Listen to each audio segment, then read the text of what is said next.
नमस्कार, आप देख रहे हैं सी न्यूज भारत। सी न्यूज में वक्त हो गया है न्यूज बुलेटिन का। इस न्यूज बुलेटिन में हम जानेंगे कि देवरिया में पुलिस ने किसकी मदद की। गोरखपुर में सीएम योगी के कौन से आदेशों की अधिकारी उड़ा रहे हैं धज्जियां, और ललितपुर में व्यवसायी किस बात से हैं आक्रोशित। इन सभी खबरों पर विस्तार से चर्चा होगी इस न्यूज बुलेटिन में।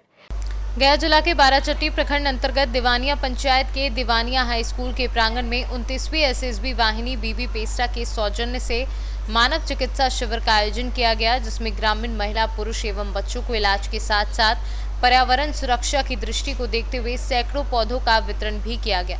मौके पर आए 29वीं वाहिनी के डॉक्टर आर रहमान अंसारी द्वितीय कमान अधिकारी के द्वारा ग्रामीणों को प्राथमिक इलाज तकरीबन 300 महिला पुरुषों का किया गया। साथ ही मौके पर ग्रामीण एवं पत्रकारों के बीच कोरोना वैश्विक महामारी के बचाव के लिए सभी से अपील की गई।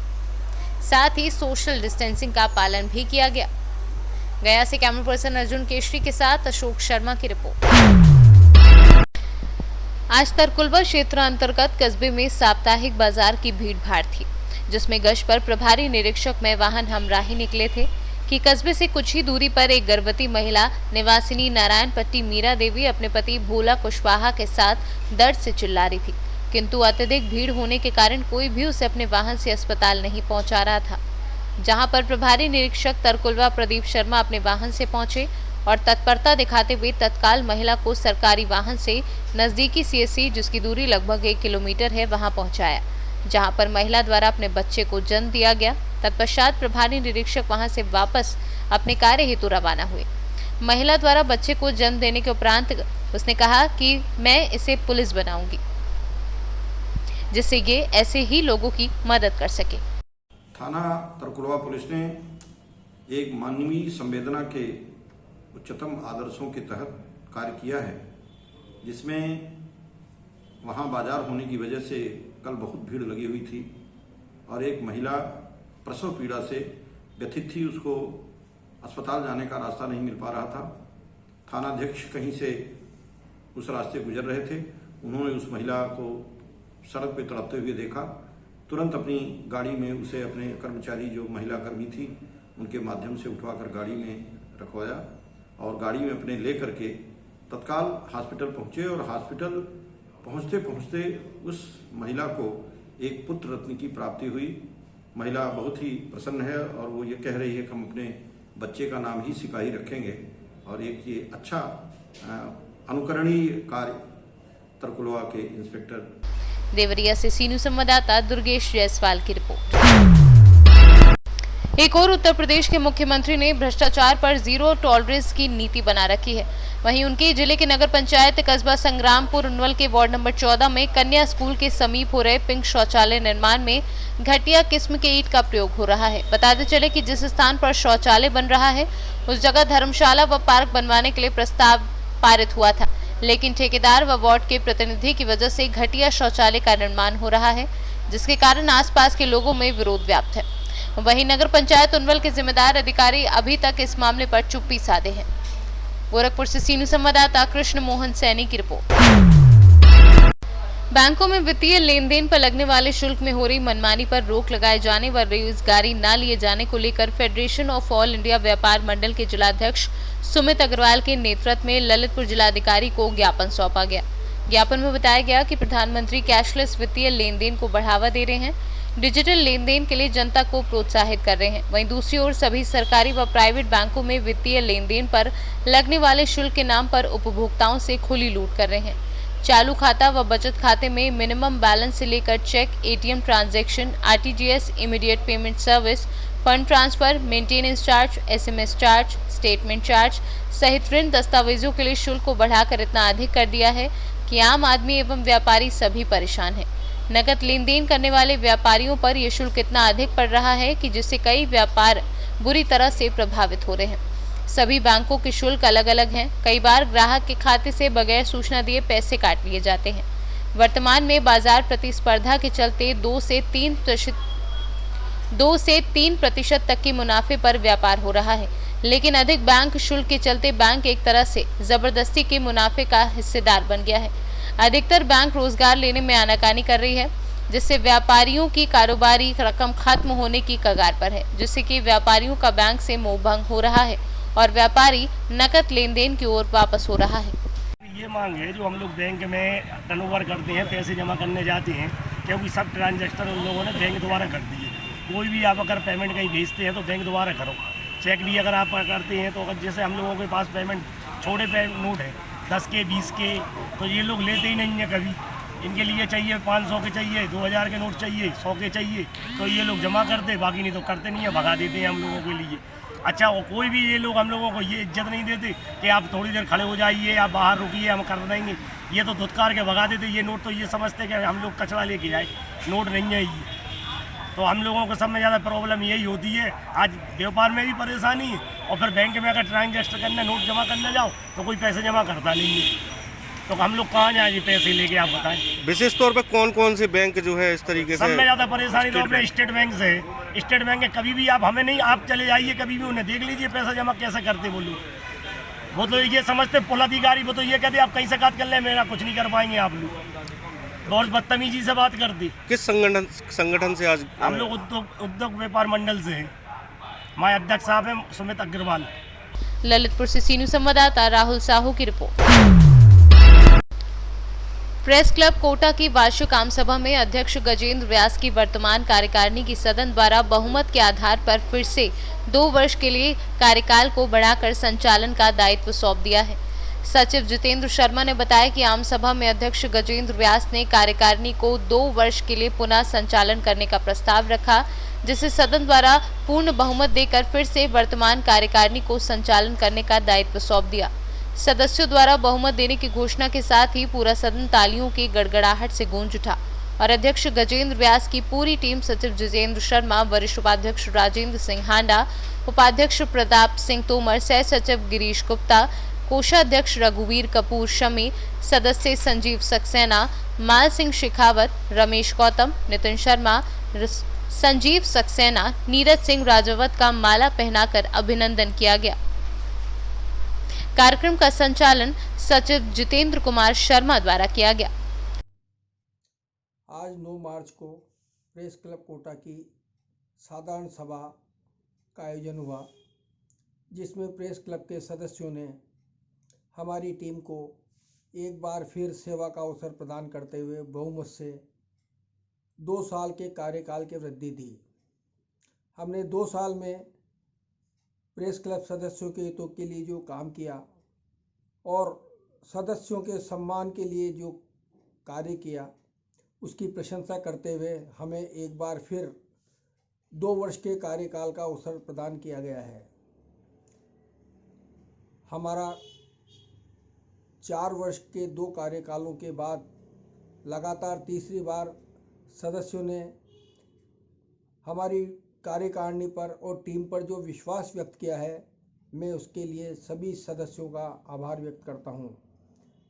मैं गजेंद्र व्यास लगातार 2 कार्यकाल से प्रेस क्लब अध्यक्ष का भार संभाल रहा हूं और लगातार तीसरी बार हमारे सदस्यों ने मुझ पर जो विश्वास व्यक्त किया है, मैं उन पर खरा उतरने का पूरा प्रयास करूंगा। मेरा प्रयास होगा कि प्रेस क्लब के विकास के साथ ही हमारे माननीय सदस्यों का भी हितों का हम ध्यान रखें और मेरी पूरी टीम इस कार्य में जुटी रहेगी। हमारे कार्यकारिणी के सभी पदाधिकारी और कार्यकारिणी सदस्य हमारे प्रेस क्लब के सभी सम्माननीय सदस्यों के विश्वास पर खरा उतरने का प्रयास करेंगे। जय हिंद। राजस्थान कोटा से सीनू संवाददाता पुजारी चंद्रकांत की रिपोर्ट। खबर यूपी के जनपद महाराजगंज से है, जहां पर सुप्रीम कोर्ट के आदेशों की धज्जियां उड़ाई जा रही है। सुप्रीम कोर्ट के अनुसार प्रदेश के किसी भी ईटा की जमीन पर कोई निर्माण नहीं कर सकता, लेकिन महाराजगंज जनपद के फरेंदा तहसील क्षेत्र में लगभग 9.5 करोड़ की लागत से औद्योगिक प्रशिक्षण केंद्र यानी ITI का निर्माण कराया जा रहा है। बता दें कि इस ITI को बंजर भूमि पर बनना था, लेकिन फरेंदा तहसील क्षेत्र के पिपरा मौनी में शासन की मंशा के विपरीत बीटा की जमीन पर अवैध रूप से ITI का निर्माण कराया जा रहा है। इस निर्माण कार्य का विरोध करते हुए आज समाजवादी पार्टी के प्रदेश सचिव अमित चौबे ने फरेंदा तहसील मुख्यालय पर प्रदर्शन करते हुए जिलाधिकारी राजेश जायसवाल को ज्ञापन देकर कार्यवाही की मांग की है। इस संबंध में फरेंदा के SDM का कहना है कि तहसील और लोक निर्माण विभाग द्वारा इसकी जांच कराकर समुचित कार्य विधानसभा में ग्राम सभा पिपरा मोहनी में सरकार के द्वारा एक आरटीआई का निर्माण हो रहा था, तो लगभग 9.5 करोड़ का बजट पास हुआ, टेंडर हुआ और सरकार ने जिला शासन के माध्यम से लगभग 676 हेक्टेयर भूमि बंजर की भूमि पट्टा हुआ था। लेकिन प्रशासन की मिली भगत, जो पीडब्ल्यू विभाग की मिली भगत और जो ठेकेदार है वो मिली भगत से लगभग 1 एकड़ 37 डिसमिल में अवैध निर्माण हुआ है, जो सीधे सीधे सुप्रीम कोर्ट का आदेश है कि भीटा की जमीन पे कोई भी अवैध निर्माण नहीं कर सकता है। प्रशासन और ये जो ठेकेदार है मिली भगत से, उसमें 9 बड़े बड़े पेड़ पुराने थे, ना उस पेड़ों का अभी तक कोई अता पता है, ना उसका कोई नीलामी हुआ और भीटा की जमीन पे सुप्रीम कोर्ट का आदेश है कि कोई भी आदमी निर्माण नहीं कर सकता है। जैसे बीजेपी सरकार के मुख्यमंत्री माननीय योगी आदित्यनाथ जी ने कहा था कि भ्रष्टाचार मुक्त होगा, और आज जिस तरीके से सत्ता के इशारे पे, क्योंकि माननीय जी जो हमारे यहाँ के विधायक हैं उनके ही रिश्तेदार का फर्म है, जो काम हो रहा है उनके रिश्तेदार का फर्म हो रहा है, और इतने बड़े पैमाने पे जिला उप जिलाधिकारी के महोदय के नाक के नीचे 1 एकड़ 37 डिसमिल में अवैध निर्माण हो रहा है। कहीं ना कहीं सरकार का जो धन आ रहा है उसका दुरुपयोग हो रहा है। हमने इनसे मांग किया है, इस पे पूरे तथ्यों के साथ, पूरे सबूत के साथ मौके पे आप चले जाएंगे तो 1 एकड़ 37 डिसमिल में अवैध निर्माण हुआ भीटा की जमीन में। 509 नंबर 513 नंबर जो गाटा संख्या है उस पर अवैध निर्माण हुआ है। हमारी मांग है इस पे कठोर से कठोर कार्रवाई हो, जो अवैध निर्माण हुआ उसको ध्वस्तीकरण हो और विभागीय कार्रवाई, जो विभाग के लोग हैं चाहे ठेकेदार हो उनको ब्लैक लिस्टेड कर पूरे पैसे का वसूल किया जाए और उस जमीन को, उस गाँव को सुपुर्द किया जाए जो अवैध निर्माण हुआ है। राजकीय आईटीआई के लिए भूमि पुनर्ग्रहण के माध्यम से उपलब्ध कराया गया है, उस पर निर्माण कार्य चल रहा है। उस पर आज ज्ञापन प्राप्त हुआ है कि वो अपने जो पुनर्ग्रहित भूमि से बढ़कर भीटे की भूमि में निर्माण कार्य किया जा रहा है। इसके संबंध में कार्यदायी संस्था और तहसील की संयुक्त टीम के माध्यम से जांच कराकर प्रभावी महाराजगंज से सी न्यूज़ संवाददाता इजराइल खान की रिपोर्ट। पंचायत चुनाव के चलते जिले में कांग्रेस अकेले चुनाव लड़ेगी, ये बातें जिला कांग्रेस अध्यक्ष ब्रजेश मिश्रा ने कही। उन्होंने कहा कि पंचायत चुनाव प्री चुनाव है, आम जनमानस इस सरकार से अब ऊब चुकी है, महंगाई चरम पर है, वहीं किसान परेशान है, जनता जुमलों से अब ऊब चुकी है। पंचायत चुनाव जो है अब सरगर्मियाँ तेज हो गई है, इस पर आपको क्या पंचायत चुनाव में प्रत्याशी उतारेंगे या जो है किस तरीके से? हमारी पार्टी, हमारे माननीय प्रदेश अध्यक्ष अजय कुमार लल्लू का निर्देश है कि हम जिला पंचायत लड़ाएंगे अपने समर्थन से। इस त्रिस्तरीय चुनाव, पंचायत चुनाव में हम भागीदारी करेंगे और यह चुनाव जो है एक सेमीफाइनल चुनाव, 2022 के पहले का चुनाव। जिस तरीके से प्रदेश के अंदर पूरा आम जनजीवन अस्त व्यस्त है, पूरा प्रदेश में त्राहिमाम मचा हुआ और महंगाई से लोग बेहाल हैं, किसान अपनी मांग को लेकर के बैठा हुआ है, बेरोजगारी का ये आलम है, ये सब हमारे मुद्दे होंगे। और ये चुनाव गांव के उस अंतिम छोर का होता है जहां से देश की दिशा और दशा तय करती है। तो यह चुनाव निश्चित रूप से कांग्रेस पार्टी अपने लड़ाई मजबूती से लड़ करके और इस चुनाव में भारी बहुमत हासिल करना चाहेगी कांग्रेस पार्टी। क्या यह चुनाव 2022 का चुनाव होगा अंतिम निर्णय? यह चुनाव 2022 का एक संकेत होगा। अब इस सरकार के उखाड़ फेंकने के लिए एक निर्देश जनता देगी कि सरकार को उखाड़ फेंके।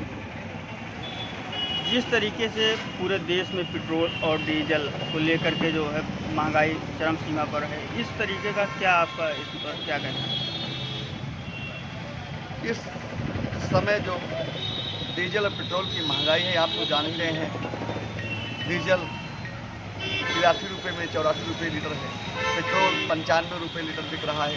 गैस सिलेंडर जो हमारे रसोई गैस सिलेंडर था इस समय 9 से 9.5 रुपये मिल रहा है। ये जो आसमान छू रही है महंगाई, इसके खिलाफ आम व्यक्ति खड़ा हुआ है और इस सरकार के खिलाफ आम व्यक्ति इंतजार कर रहा है कि हमको जिस दिन वोट देने का मौका आएगा अपने इसी मत से इस सरकार को यहाँ से उखाड़ फेंकेंगे। और वो समय आ गया है पंचायत चुनाव के माध्यम से कि सरकार को एक संदेश देगी जनता कि अब तुम्हारा समय चला गया है। तुम चंद पूंजीपतियों के साथी हो, गरीबों के साथी नहीं हो, इसलिए हम तुमको यहाँ से उखाड़ देंगे। प्रतापगढ़ से सी न्यूज संवाददाता रोहित जायसवाल की रिपोर्ट। फिलहाल इस न्यूज बुलेटिन में इतना ही। देश दुनिया की बाकी खबरों के साथ बने रहने के लिए देखते रहें सी न्यूज भारत। हर खबर आपके साथ, आपके हाथ।